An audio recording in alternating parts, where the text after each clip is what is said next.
Hello everyone, now I will show you how to set up your NETGEAR router, WNXR2000. And before I start, I want to remind you that if my video will help you, please support my work. Half of all donations I send to animal shelters. All details are in the description down below. The first step is turning on the router.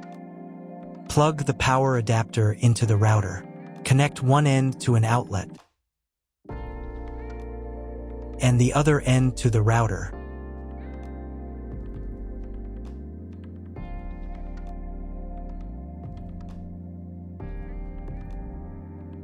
Then press the power button.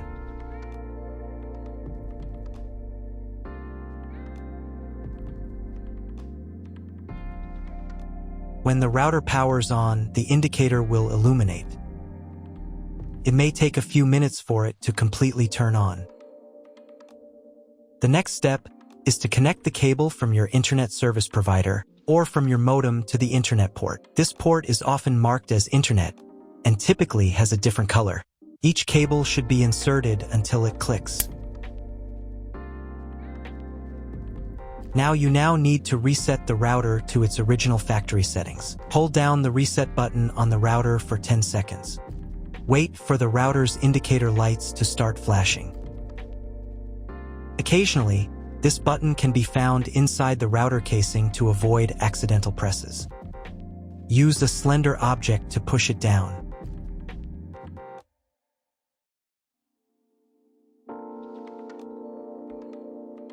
The router will reboot, and all the settings will return to their factory defaults. Plug one end of the Ethernet cable from the router into a LAN port.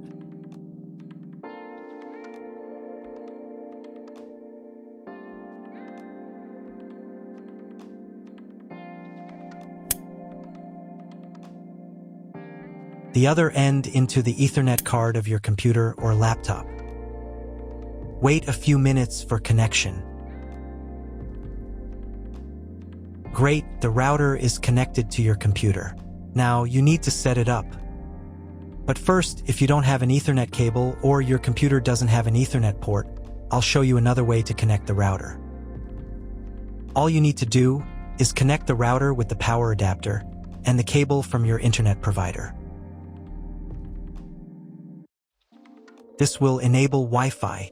If your router is new, the name of your Wi-Fi network will be the same as the name of your router. Your router has its own Wi-Fi network name and password that is printed on a label. Connect to it. Well done on connecting to the router. Now let's go ahead and set it up. First, open your browser and go to the URL that you see on the screen. Use the address bar instead of the search bar.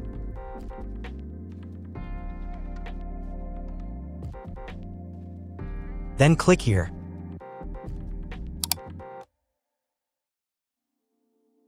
Read NETGEAR terms and conditions and click I agree button. And click Next.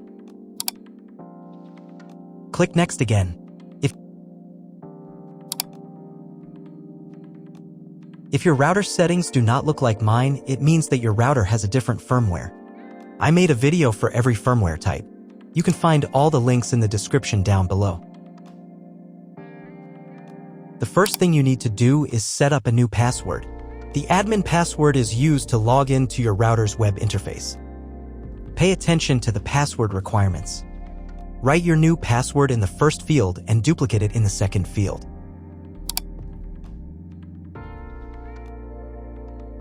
Then select 2 security questions and write answers for them. You need them just in case you need to reset the admin password in the future.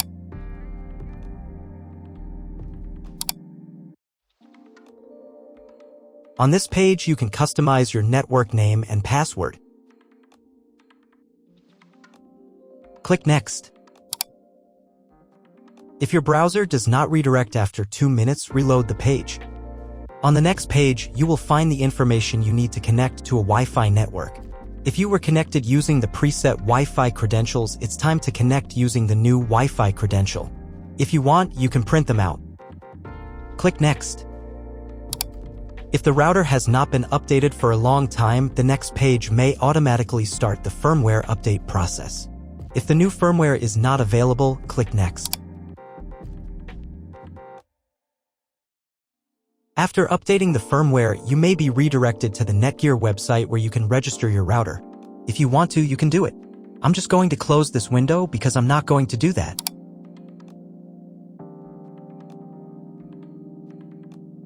Log into the router's web interface again if you were logged out of it. Enter the standard username, admin, and password that you created a few minutes ago. Press Sign In button. Close this window.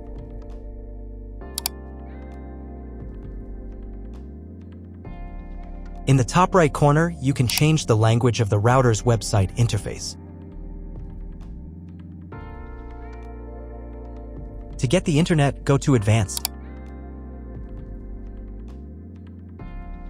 Setup Wizard.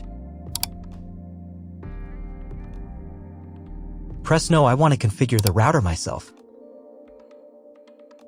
Then press Next button. On the following page, select Internet Settings. In most cases, there are two options: connection with and without a login. Almost always, your internet connection will not require a login. You can find all of this information in the contract you have with your internet service provider. If your internet connection does not require you to log in, or if you do not know whether logging in is required or not, select No. Leave account name and domain name unchanged. Then in Internet IP address section, choose Get Dynamically from ISP.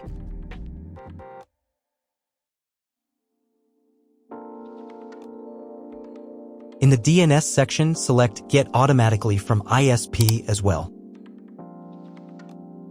You will need to clone the MAC address of the primary computer if your ISP only allows internet access to a specific MAC address. Select Use Default MAC Address. If you are not sure about these settings, check again that your settings are the same as mine. And click Apply. In most cases, it is not necessary to clone the MAC address. But if you can't get the internet connection after quick setup, later in the video, I will show you how to clone MAC address. Now you need to reboot the router. To do this, go to the router's web interface if you were logged out of it.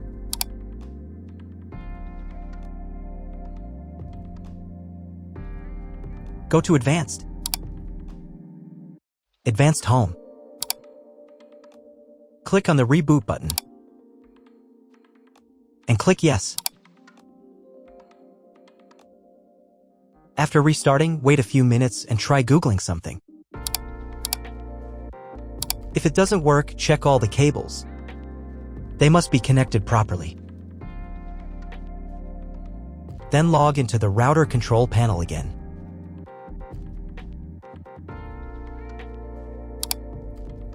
Go to Basic. Internet. And choose Use Computer MAC Address.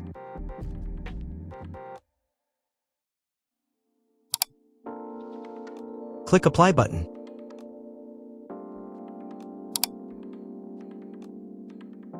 And then reboot router again. Go to Advanced. Advanced Home. Click on the Reboot button and click Yes. After the reboot, wait a couple of minutes and try to Google something again. That's all. If my video was useful, please support my work. I send half of all donations to animal shelters. All the details are in the description below.